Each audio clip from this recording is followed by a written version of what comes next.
Le spectacle commence lorsque nous voyons un homme sans abri barbu nommé Reese assis seul dans un métro. Quelques instants plus tard, un groupe de jeunes hommes apparaît et commence à l'intimider sans raison. Mais l'homme sans abri se lève soudainement et commence à les frapper. Les jeunes font de leur mieux pour se défendre, mais Reese les domine facilement, révélant qu'il est un professionnel entraîné. Peu de temps après, la police arrive sur les lieux et arrête tout le monde. Au poste de police, une agente nommée Carter examine les images de surveillance du métro et est impressionnée par les compétences de l'homme sans abri. Elle s'approche ensuite de Reese et lui demande s'il a déjà été dans l'armée, mais l'homme ne répond pas clairement. Bien qu'il refuse de fournir des informations, Reese est finalement relâché. Cependant, Carter parvient à récupérer ses empreintes digitales sur un gobelet en plastique. Lorsqu'elle les soumet à l'équipe de médecine légale, ils sont choqués d'apprendre que Reese est un homme recherché, lié à plusieurs crimes dans le monde entier. Cependant, à ce stade, Reese a déjà quitté le poste de police et est accueilli par deux hommes en costume. Ils prétendent que leur employeur souhaite le rencontrer et l'emmène. Le lendemain matin, Reese est conduit à un rendez-vous avec un milliardaire de la technologie nommé Finch, qui l'attendait. Finch s'adresse à Reese par son nom et admet qu'il sait tout sur lui.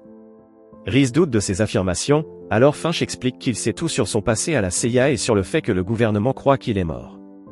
Il sait également que Reese a perdu quelqu'un qui lui était proche et qu'il essaie maintenant de se tuer à petit feu en buvant de l'alcool. En entendant tout cela, notre protagoniste est choqué et demande au milliardaire ce qu'il veut. Finch l'emmène alors au centre de la ville de New York et explique que quelqu'un meurt toutes les 18 heures à New York, mais qu'ils peuvent l'empêcher. Il révèle qu'il possède une liste spéciale de personnes qui sont sur le point de se retrouver dans des situations très graves. Finch montre ensuite une jeune femme qui achète un café, révélant qu'il s'agit d'une procureure nommée Diane Hansen. Il explique que cette semaine, elle est sur le point d'être impliquée dans quelque chose de dangereux et demande à Reese de s'en occuper. Mais il ajoute également qu'il n'est pas sûr si elle est une victime ou une coupable. Cependant, Reese ne croit rien de tout cela et pense que Diane doit être l'ex-petite amie ou l'épouse de Finch. Le milliardaire lui propose alors un salaire important pour ce travail, mais Reese refuse et part. Cette nuit-là, il s'enregistre dans un motel, où il se rase et met des vêtements propres. Il regarde ensuite les informations à propos de la police qui le recherche et commence à boire de l'alcool jusqu'à ce qu'il s'endorme.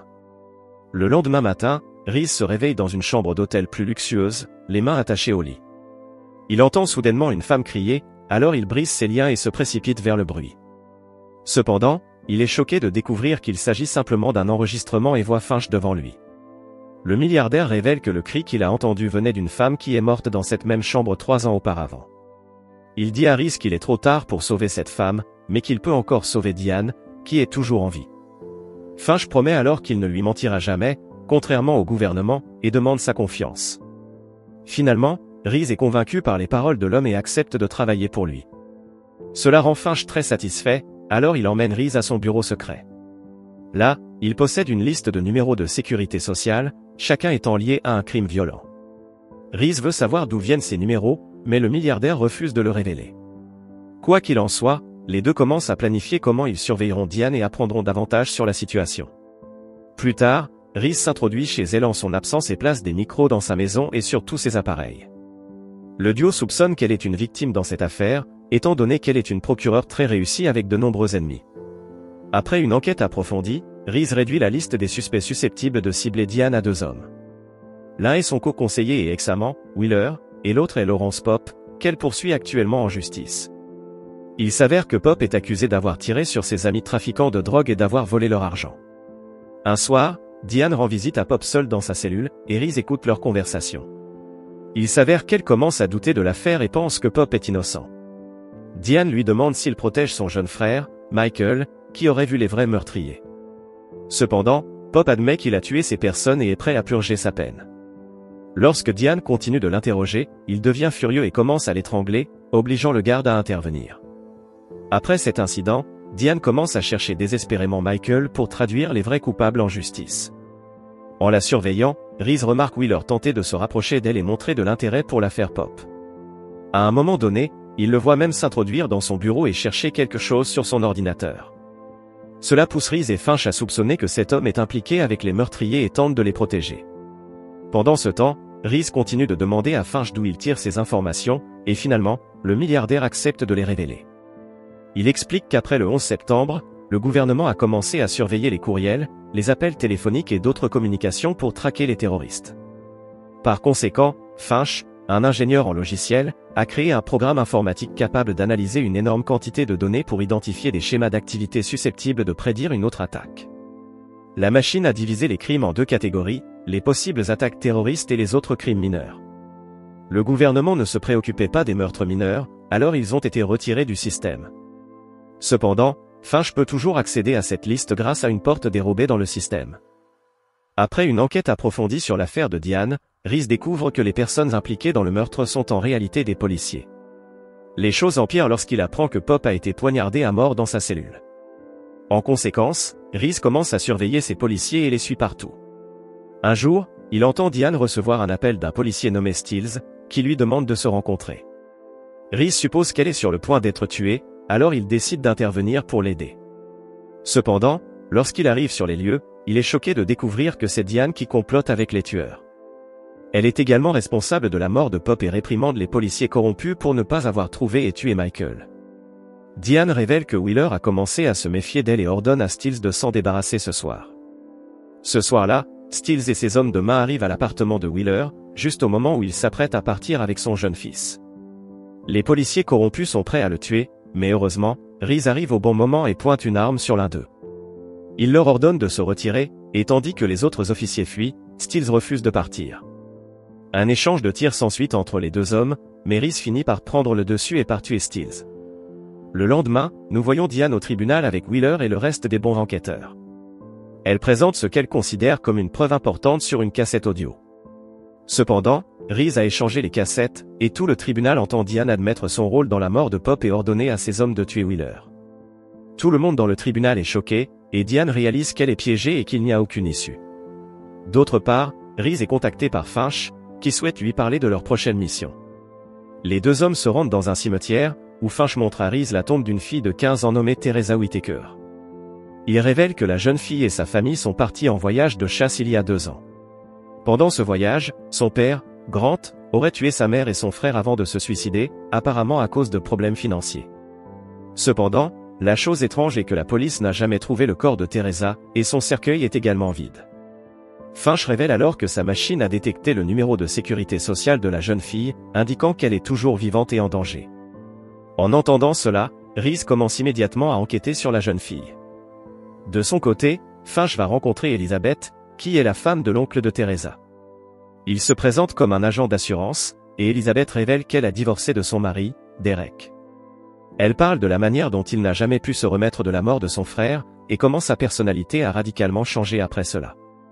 Elizabeth parle également avec tendresse de Teresa, révélant à quel point elle aimait la jeune fille comme sa propre fille et combien elle lui manque.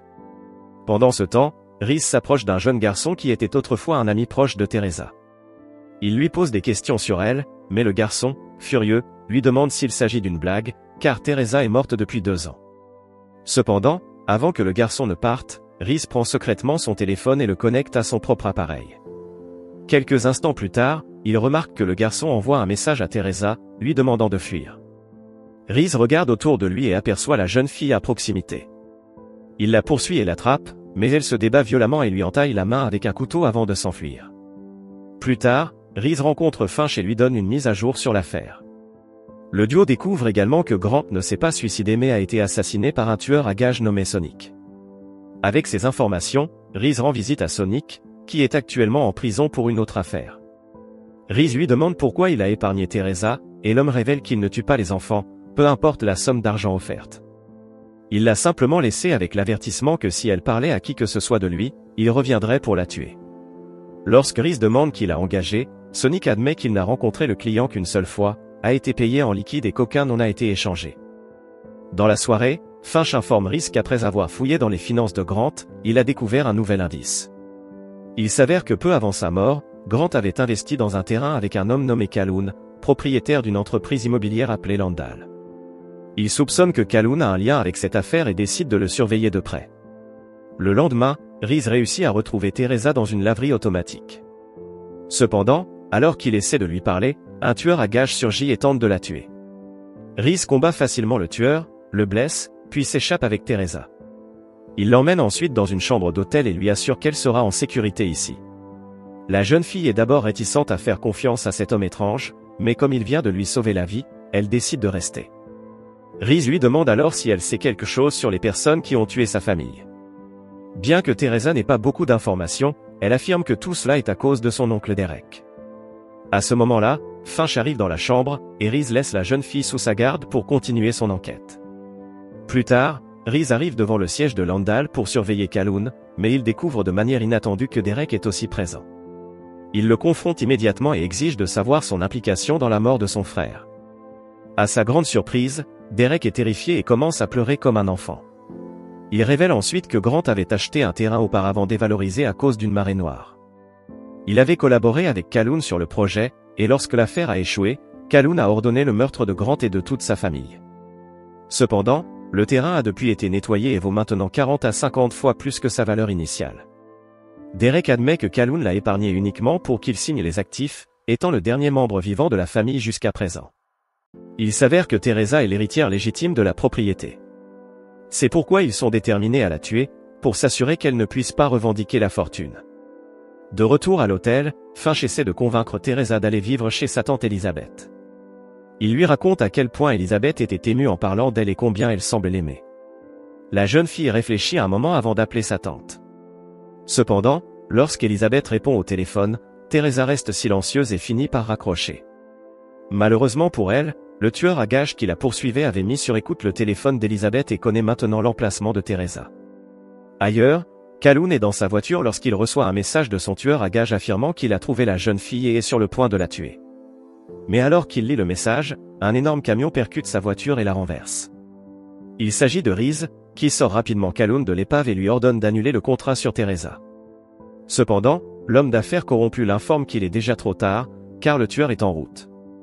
À l'hôtel, le tueur coupe les câbles des caméras de l'ascenseur et commence sa chasse pendant que Finch et Teresa se cachent dans leur chambre.